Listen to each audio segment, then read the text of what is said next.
Hello बच्चों, good morning. आज जो है हम अर्थशास्त्र से तीसरा चैप्टर जो निर्धनता एक चुनौती है, इसको समझने का प्रयास करेंगे, इसको जानने का प्रयास करेंगे कि निर्धनता, जैसे हमारा देश तो आमतौर पर पता है कि गरीबों का देश कहा जाता है कि गरीबों की संख्या ज़्यादा है।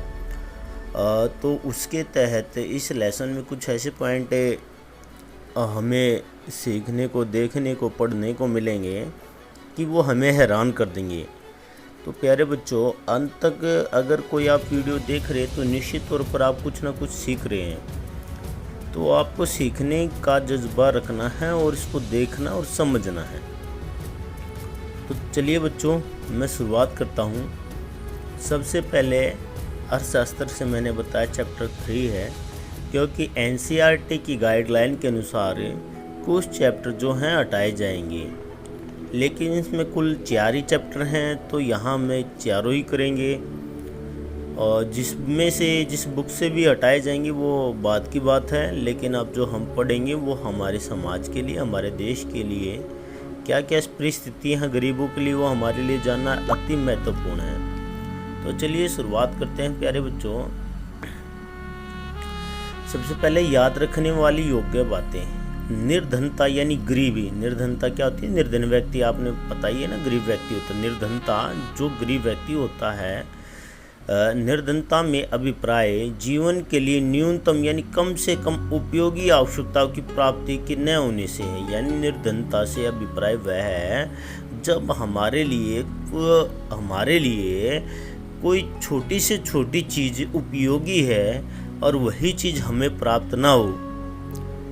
निर्धनों यानी गरीबों की आमदनी इतनी कम होती है, आमदनी का मतलब होता है प्यारे बच्चों इनकम, इतनी कम होती कि उससे अपनी सामान्य ज़रूरतों को भी पूरा नहीं कर सकते। यानी उनकी आय इतनी कम होती है, इनकम इतनी कम होती है कि वो छोटी छोटी चीज़ों को भी पूरा नहीं कर पाते। देखिए प्यारे बच्चों, भारत में हर 5वां व्यक्ति निर्धन है। विश्व बैंक के नवीनतम आंकड़े जो आए हैं उसके अनुसार भारत में हर 5वां व्यक्ति निर्धन है। दुनिया में सबसे अधिक गरीब जो है वो कहाँ पर है? भारत में ही है। और ये गरीब और अमीर का जो खेल है ना प्यारे बच्चों, ये बनाया गया है। हमारे देश में एक कहावत है कि चढ़ते को ही सलाम किया जाता है, यानी जिसके पास कुछ है ना, साधन संपन्न सब कुछ है, तो लोग उसी को बढ़ावा देते हैं, गरीब को और गरीब की श्रेणी में डाल देते हैं, यानी गरीब को और गरीब बना देते हैं। और ये आप लोग समझ भी सकते हैं। शहरी निर्धनता का मतलब क्या है कि शहरी क्षेत्रों में निर्धन लोगों में रिक्शा चालक, मोची, फेरी वाले, निम्न मजदूरी पाने वाले श्रमिक इत्यादि आते हैं।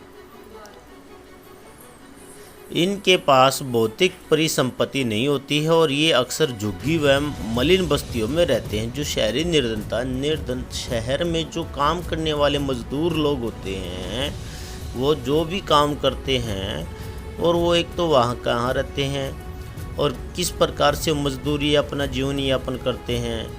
चाहे कोई रेहड़ी लगाता है, कोई रिक्शा चालक है, कोई जूते का काम करके, कोई फेरी का, कोई धोबी का, अलग अलग तरह के काम करते हैं। और इनके लिए महल नहीं बने होते हैं, यहाँ वहाँ पर अच्छे मकान नहीं बने होते हैं, ये झुग्गियों में, बस्तियों में रहते हैं। ग्रामीण निर्धनता में क्या होती है कि ग्रामीण क्षेत्रों में भूमिहीन किसान जिनके पास ज़मीन नहीं है, खेती हर मजदूर जो मजदूरी करते हैं खेतों में, लघु, छोटे एवं सीमांत किसान आदि आते हैं।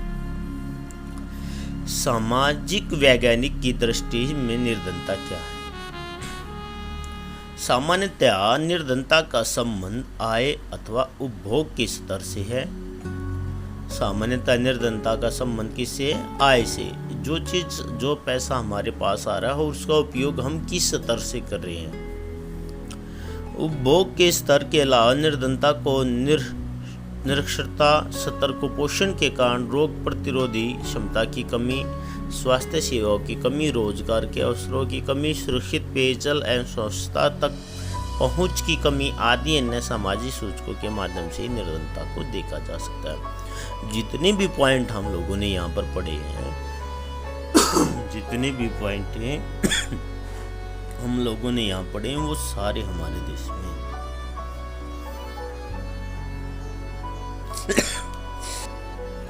अगला पॉइंट देखते हैं कि निर्धनता रेखा क्या है।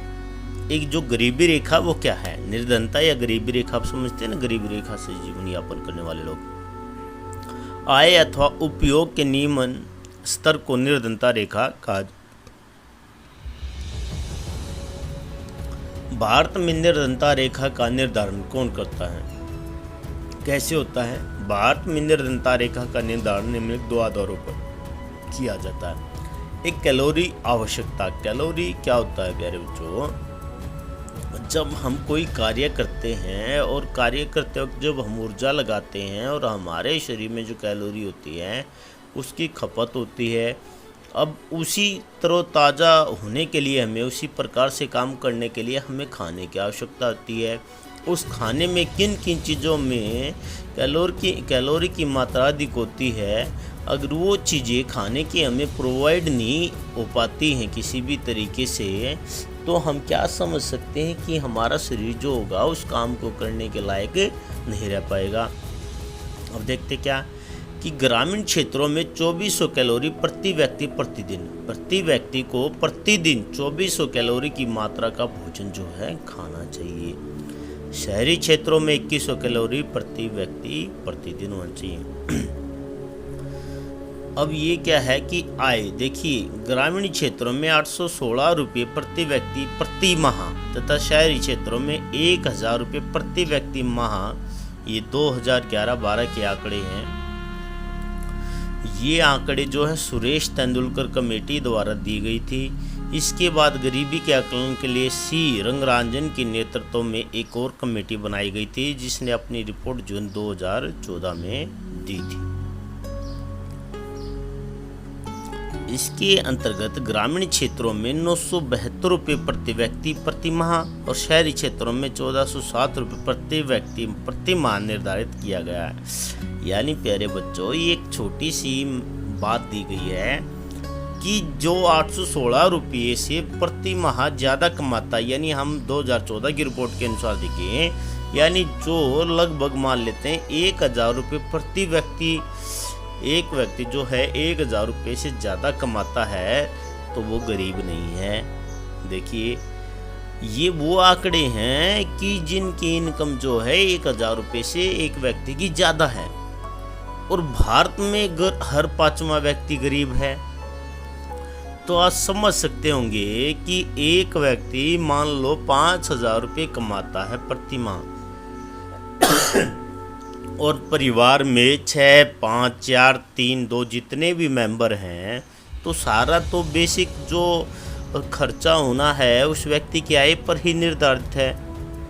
तो व्यक्ति एक नज़र में गरीब निकल आएगा। अब हर कोई काम कैसे कर पाएगा। तो ये आंकड़े जो हैं आप लोगों के सामने, ये वो आंकड़े हैं जो 2014 की रिपोर्ट के अनुसार दिए गए हैं, जो जहाँ पर गरीबी का आकलन किया जाता है कि भाई मैं 1000 रुपये कमा रहा हूँ तो मैं गरीब नहीं हूँ, 1000 रुपये से कम कमा रहा हूँ तो गरीब हूँ। अब मुझे एक बात आप लोग सोचिए, 1000 रुपये में तो आप लोगों का प्रति माह अगर 1 किलो दूध लेने गए तो वो भी नहीं आएगा, वो भी 1600 रुपये तो वो भी हमारा ज़्यादा का आएगा। तो तब भी हम गरीब नहीं हैं और दूध नहीं पी पाएंगे। दूसरा, हम घर की बेसिक जो चीज़ें हैं वो भी नहीं खरीद पाएंगे, लेकिन गरीब नहीं होंगे। बड़ा मजाक या व्यवहार होता है हमारे यहाँ गरीबों के साथ, हम लोगों के साथ। असुरक्षित समूह कौन होते हैं? अनुसूचित जातियाँ, अनुसूचित जनजातियाँ, ग्रामीण श्रमिकों के परिवार, नगरीय अनियमित मजदूर परिवार आदि निर्धनता के प्रति सर्वाधिक असुरक्षित है। यहाँ जिन जातियों का नाम आया है वो वाकई में असुरक्षित कई जगह होती है, सब जगह तो नहीं होती। कई जगह ऐसा भी होता है जो सामान्य श्रेणी वो असुरक्षित होती है। ये कुछ चीज़ें हैं जो हमारे देश में लगातार चलती रहती है। जो कंट्रोवर्सी या हमारे देश में हमारे लोगों आपस में हम लोग करते हैं, जातिवाद या धर्म या रंग रूप या किसी भी या गरीबी अमीरी के कारण जो करते हैं, इसका फ़ायदा हमेशा ही दूसरे लोगों ने उठाया है। आज जो है पाकिस्तान, चाइना, नेपाल या बांग्लादेश, किसी भी देश को लीजिए, वहाँ ऐसी स्थिति नहीं है जहाँ हमारे यहाँ स्थिति है। हमारे यहाँ अपनी जाति को टैग सबसे पहले किया जाता है और देश को बाद में सोचा जाता है। वो भी बहुत ही कम लोगों के अंदर ऐसी भावना आती है। पता नहीं कि वहाँ पर जो बॉर्डर पर जो शहीद होता है, कोई भी जवान किसी भी धर्म से हो, किसी भी जाति से हो, क्या उसको लगने वाली गोली क्या ये पूछ कर चलती है ये हिंदू या मुसलमान है, ये जाट है, ब्राह्मण है, ये वाल्मीकि, ये चमार है, ये कोई भी अदर जाति से है, क्या वो ये पूछ कर चलती है? नहीं, वो चलाई जाती है और वहाँ पर हमारे जवान शहीद होते हैं। वहाँ एकता का प्रतीक देते हैं। और हमारे यहाँ तरह तरह से लड़ाइयाँ, जातिवाद, धर्म, गरीबी अमीरी को लेकर, ऊंच नीच को लेकर, और बहुत ही जितना ही हमारा देश आगे बढ़ता जा रहा है उतने ही मैं कहता हूँ कि ये अंधविश्वास, ये और दूसरी चीज़ें जो हमारे देश में तेज़ी से पैर जो है पसार रही है। तो चलिए प्यारे बच्चों, जब आप बड़े हो जाओगे समझोगे इन चीज़ों को। मैं तो अच्छी प्रकार से जान गया हूँ कौन किस प्रकार से हमारे देश में किसी स्थिति को हम बनाए हुए हैं। अंतर्राज्यीय समानताएं, प्रत्येक राज्य में निर्धन लोगों का अनुपात एक समान नहीं है। बिहार और उड़ीसा सर्वाधिक निर्धन राज्य है। ये क्वेश्चन जो आ जाता है प्यारे बच्चों, सबसे जो अधिक जो है निर्धन राज्य कौन सा? तो बिहार है। वैश्विक निर्धनता परिदृश्य क्या होता है? विश्व बैंक की परिभाषा के अनुसार प्रतिदिन $1.9 से कम पर जीवन निर्वाह। निर्धनता के कारण ब्रिटिश औपनिवेशिक शासन के दौरान आर्थिक विकास का निम्न स्तर, उच्च जनसंख्या वृद्धि, भूमि और अन्य संसाधनों का असमान वितरण, सामाजिक और सांस्कृतिक कारण, ये निर्धनता के कारण थे। ब्रिटिश औपनिवेशिक वो होते हैं जो दूसरे देश में आकर व्यापार करते हैं, जैसे हमारे यहाँ पर अंग्रेज लोग आए थे। जब हमारा देश आज़ाद हुआ प्यारे बच्चों, जब हमारे जनसंख्या जो लगभग 40 करोड़ थी, 37-38 करोड़ थी, और अब हमारी 137, यानी हमारे देश को आज़ाद हुए 100 साल भी नहीं हुए, लेकिन हम 100 करोड़ जनसंख्या अपनी बढ़ा चुके हैं लगभग। तो राष्ट्रीय प्रतिदर्श सर्वेक्षण संगठन, नेशनल सैंपल ऑर्गेनाइजेशन, वह संस्था जो भारत में निर्धनता रेखा का समय समय पर आकलन करती है। प्यारे बच्चों, हर एक क्वेश्चन आप लोगों के लिए इम्पोर्टेंट है अगर आपने कुछ बनने के लिए सोच रखा है, वरना भीड़ में रहना है, भीड़ में वही चलना है, वही काम करना, तो आप एज इट इज़ जैसे आपके माता पिता चाहते हैं, जैसे आप चाहते हैं करते रहिए, लेकिन कुछ हमें हटकर सोचना होगा, आगे बढ़ना होगा। और केवल पढ़ाई एक ऐसा जरिया है जो हमें आगे का रास्ता दिखा सकती है। गरीबी कहाँ कम हुई है? पंजाब और हरियाणा में उच्च कृषि वृद्धि दर से, यानी कृषि के ज़्यादा उपयोग से, कृषि खेती बाड़ी से, जो पंजाब और हरियाणा में। देखिए प्यारे बच्चों, गरीबी का जो क्षेत्र आया था राज्य है कि वो बताया गया था कि बिहार, और यहाँ पर जो प्रति व्यक्ति आय जो होती है ना, इनकम जो होती है पंजाब की ज़्यादा सबसे। केरल ने मानव संसाधनों पर ज़्यादा ध्यान देकर निर्धनता को कम किया। आंध्र प्रदेश और तमिलनाडु ने अनाज के सार्वजनिक वितरण के द्वारा निर्धनता को कम किया। पश्चिम बंगाल में भूमि सुधारों के माध्यम से गरीबी कम हुई है।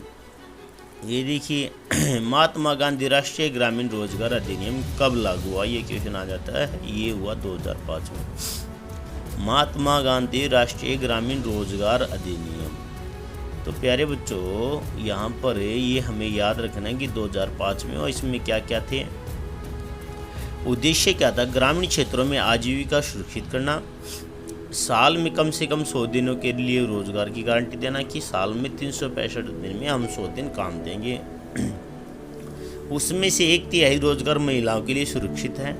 आवेदक को 15 दिन के अंदर अगर रोजगार नहीं उपलब्ध कराया जाता तो वह बेरोजगारी भत्ते का हकदार होगा। न्यूनतम मजदूरी अधिनियम के अंतर्गत मजदूरी का प्रावधान दिया गया। प्रधानमंत्री रोजगार योजना 1993 से प्रारंभ। प्यारे बच्चों, हमने 2 क्वेश्चन पढ़े। प्रधानमंत्री ऊपर जो था महात्मा गांधी राष्ट्रीय ग्रामीण रोजगार अधिनियम और प्रधानमंत्री रोजगार योजना 1993 से प्रारंभ हुई। उद्देश्य ग्रामीण और छोटे शहरों में शिक्षित बेरोजगार युवाओं के लिए स्वरोजगार के अवसर का सृजन करना, लघु व्यवसाय और उद्योग स्थापित करने में सहायता करना।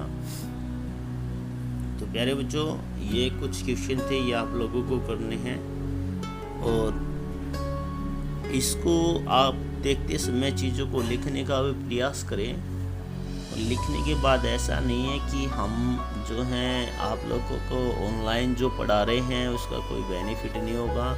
हर एक चीज़ का कुछ लाभ होता है, कुछ नुकसान होता है। अगर आप ज़्यादा मोबाइल में घुसोगे तो आइज़ प्रॉब्लम हो जाएगी, और आप लिमिट तौर पर देखते हो तो आपके लिए फ़ायदा होता है। आप एजुकेशन से रिलेटेड चीज़ें देखते हो। अगर यहाँ पर पेरेंट्स भी कोई सुन रहा है या इस चीज़ को समझने का प्रयास कर रहा है कि टीचर्स भी कुछ काम कर रहे हैं, तो मैं तो चाहूँगा कि पेरेंट्स खुद एक टीचर्स की तरह काम करें, समझाएं बच्चों को।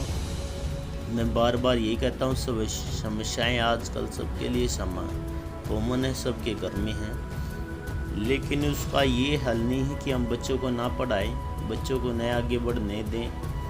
हमें मेहनत करनी सीखी है और हम जो मेहनत करना बच्चों को भी सिखाएंगे। उम्मीद करूँगा कि आप लोग इसको गहराई से समझेंगे कि हमें पढ़ना है और पढ़ाना है। तो चलिए, इसी के साथ जय हिंद।